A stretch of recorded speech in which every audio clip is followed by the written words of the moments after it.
حضور اکرم صلی اللہ علیہ وآلہ وسلم کا ارشاد ہے، تمام اعمال کا دار و مدار نیت پر ہے، اور ہر عمل کا نتیجہ ہر انسان کو اس کی نیت کے مطابق ہی ملے گا۔ پس جس کی ہجرت دولت دنیا حاصل کرنے کے لیے ہو یا کسی عورت سے شادی کی غرض سے ہو، پس اس کی ہجرت انہی چیزوں کے لیے ہوگی جن کے حاصل کرنے کی نیت سے اس نے ہجرت کی۔ حضور اکرم صلی اللہ علیہ وآلہ وسلم نے فرمایا کہ وحی نازل ہوتے وقت کبھی مجھ کو گھنٹی کی سی آواز محسوس ہوتی ہے، اور وحی کی یہ کیفیت مجھ پر بہت شاق گزرتی ہے۔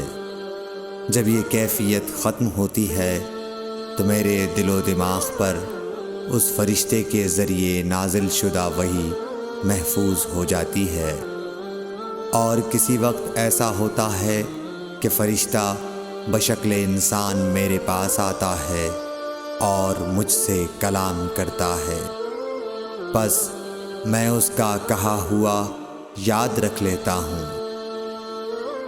صحیح بخاری حدیث نمبر 2۔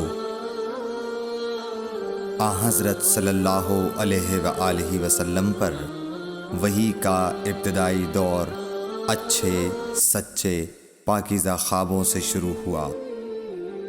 آپ خواب میں جو کچھ دیکھتے وہ صبح کی روشنی کی طرح صحیح اور سچا ثابت ہوتا۔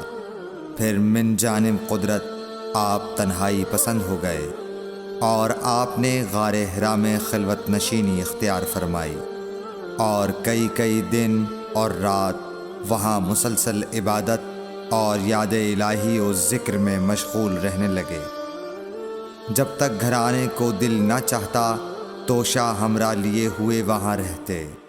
توشہ ختم ہونے پر ہی اہلیہ محترمہ حضرت خدیجہ رضی اللہ تعالی عنہا کے پاس تشریف لاتے، اور کچھ توشہ ہمراہ لے کر پھر وہاں جا کر خلوت گزین ہو جاتے۔ یہی طریقہ جاری رہا یہاں تک کہ آپ پر حق منکشف ہو گیا، اور آپ غار حرا ہی میں قیام پذیر تھے کہ اچانک حضرت جبرائیل علیہ السلام آپ کے پاس حاضر ہوئے اور کہنے لگے کہ اے محمد پڑھو۔ آپ فرماتے ہیں کہ میں نے کہا کہ میں پڑھنا نہیں جانتا۔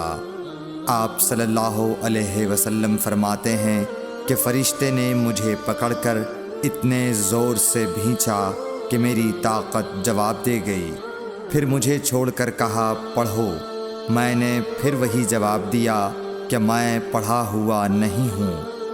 اس فرشتے نے مجھ کو نہایت ہی زور سے بھینچا کہ مجھ کو سخت تکلیف محسوس ہوئی، پھر اس نے کہا کہ پڑھ۔ میں نے کہا میں پڑھا ہوا نہیں ہوں۔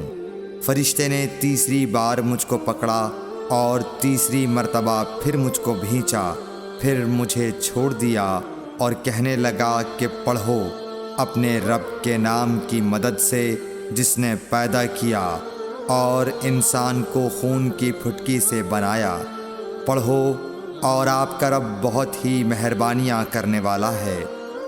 پس یہی آیتیں آپ حضرت جبرائیل علیہ السلام سے سن کر اس حال میں غار حرا سے واپس ہوئے کہ آپ کا دل اس انوکھے واقعے سے کانپ رہا تھا۔ آپ حضرت خدیجہ کے ہاں تشریف لائے اور فرمایا کہ مجھے کمبل اوڑھا دو، مجھے کمبل اوڑھا دو۔ لوگوں نے آپ کو کمبل اوڑھا دیا۔ جب آپ کا ڈر جاتا رہا تو آپ نے اپنی زوجہ محترمہ حضرت خدیجہ رضی اللہ تعالی عنہا کو تفصیل کے ساتھ یہ واقعہ سنایا، اور فرمانے لگے کہ مجھ کو اب اپنی جان کا خوف ہو گیا ہے۔ آپ کی اہلیہ محترمہ حضرت خدیجہ رضی اللہ تعالی عنہا نے آپ کی ڈھارس بندھائی اور کہا کہ آپ کا خیال صحیح نہیں ہے۔ اللہ کی قسم آپ کو اللہ کبھی رسوا نہیں کرے گا۔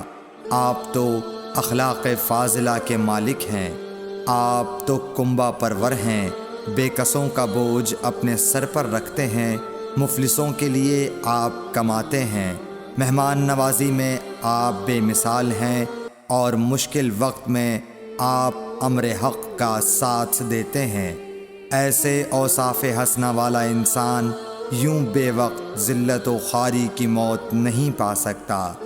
پھر مزید تسلی کے لیے حضرت خدیجہ رضی اللہ تعالی عنہا آپ کو ورقہ بن نوفل کے پاس لے گئیں، جو ان کے چچا زاد بھائی تھے اور زمانہ جاہلیت میں نصرانی مذہب اختیار کر چکے تھے اور عبرانی زبان کے کاتب تھے۔ چنانچہ انجیل کو بھی حسب منشائے خداوندی عبرانی زبان میں لکھا کرتے تھے۔ انجیل سریانی زبان میں نازل ہوئی تھی، پھر اس کا ترجمہ عبرانی زبان میں ہوا۔ ورقہ اسی کو لکھتے تھے۔ وہ بہت بوڑھے ہو گئے تھے، یہاں تک کہ ان کی بینائی بھی رخصت ہو چکی تھی۔ حضرت خدیجہ رضی اللہ تعالی عنہا نے ان کے سامنے آپ کے حالات بیان کیے اور کہا کہ اے چچا زاد بھائی، اپنے بھتیجے محمد صلی اللہ علیہ وسلم کی زبانی ذرا ان کی کیفیت سن لیجئے۔ وہ بولے کہ بھتیجے، آپ نے جو کچھ دیکھا ہے اس کی تفصیل سناؤ۔ چنانچہ آپ صلی اللہ علیہ وآلہ وسلم نے از اول تا آخر پورا واقعہ سنایا، جسے سن کر ورقہ بے اختیار ہو کر بول اٹھے کہ یہ تو وہی ناموس معزز رازدان فرشتہ ہے جسے اللہ نے حضرت موسیٰ علیہ السلام پر وحی دے کر بھیجا تھا۔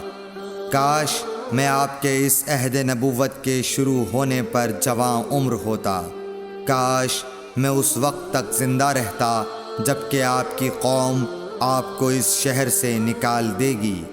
رسول کریم صلی اللہ علیہ وآلہ وسلم نے یہ سن کر تعجب سے پوچھا کہ کیا وہ لوگ مجھ کو نکال دیں گے، حالانکہ میں تو ان میں صادق و امین و مقبول ہوں۔ ورقہ بولا، ہاں یہ سب کچھ سچ ہے، مگر جو شخص بھی آپ کی طرح امر حق لے کر آیا، لوگ اس کے دشمن ہی ہو گئے ہیں۔ اگر مجھے آپ کی نبوت کا وہ زمانہ مل جائے تو میں آپ کی پوری مدد کروں گا۔ مگر ورقہ کچھ دنوں کے بعد انتقال کر گئے، پھر کچھ عرصے تک وحی کی آمد موقوف رہی۔ صحیح بخاری حدیث نمبر 3۔